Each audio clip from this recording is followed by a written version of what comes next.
Hi, I'm Barbara Barry-Nishanian, and I've recently been diagnosed as a PAH patient. It has been a long journey. It started back in 2000. I like to dance, and all of a sudden I couldn't get through half of a record or a song. I couldn't dance. I ended up in the hospital for a week. People could not find out what was wrong with me.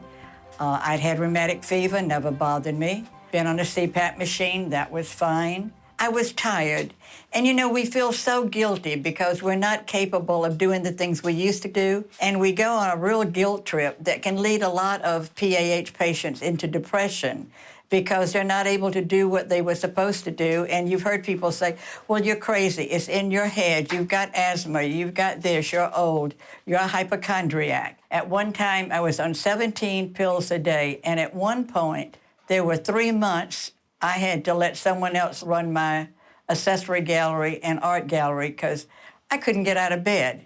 I wasn't in pain, I wasn't hurting, but I wasn't me. And I kept going to doctors, and doctors will send you to specialists. And thank God for the specialists.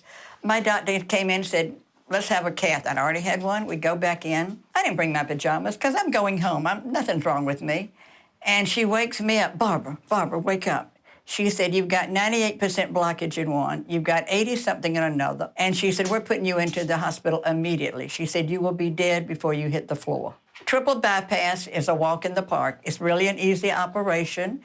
And I was not going to get pneumonia, so I'm chasing my doctor down the hall, and lo and behold, I get double pneumonia. I just wasn't doing good, and they sent me off to rehab.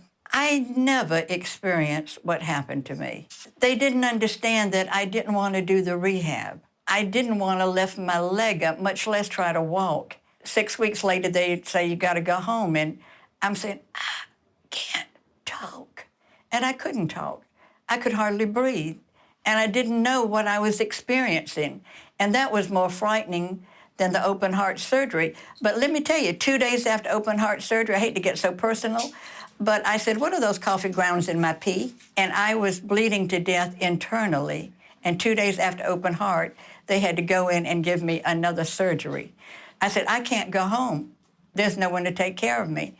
And they said, bring in and let's do an EKG. And they called the emergency ambulance immediately and sent me to the emergency room of the hospital. I'm losing my cookies all the way there. And I get there and I have double pneumonia again and blood clots in both lungs. I had gone in October, and now we are at Thanksgiving, and it just was going downhill. But the surgery was fabulous. The complications were awful, and I had a chest tube.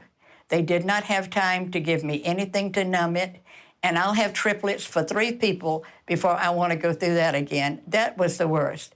I had to close my jewelry shop and my art gallery, and one of my artists said to me several months later, we're going to San Antonio. Do you want to go take a painting class with us? And I'm ready to go. You just say travel, and I'm ready to go. And she said, well, can you walk the river walk? I said, of course I can walk the river walk. Well, honey, they were a block ahead of me. I would stop, and I'd lean up against the wall, and I'd try to catch my breath. And so we took our class, and we come back, and we get to the airport 3 hours early. And I'm laying like a slant board in my chair with indigestion. And I'm borrowing Tums and everything from my fellow passengers. And finally, I am so sick behind the counter. What an embarrassing moment for a girl who tries to be a lady all the time. And I was violently ill. I've never hugged a trash can so closely in my life. And when the attendants came, they said, our friend is sick, and they came in, they did the EKG, and they said, lady, you're having a heart attack here at the airport. We cannot let you go home. I said, please, I want to go home. And they said, no, we can't put you on the flight. Can I say something funny at this point, too? Because I think this has to do with attitude. And so in the ambulance, I give the guy my camera. And I said, will you take a picture of me? He said, lady, you're having a heart attack. I said, I know, but I haven't been on a vacation in 12 years, and I want my husband to have a picture of me. And he said, turn that ambulance around. Let's take her to this other hospital. So for whatever reason, they changed hospitals. And I told my 2 surgeons what had happened in the ambulance. And they would take the camera into the operating rooms, and I got to meet everybody. I was diagnosed with this. I did not know what it was. And I try to make people laugh. And so when they said, what's wrong with you? I tell them I'm on Viagra. And I won't give any pills to my girlfriends for their husbands. And I just try to keep a positive attitude.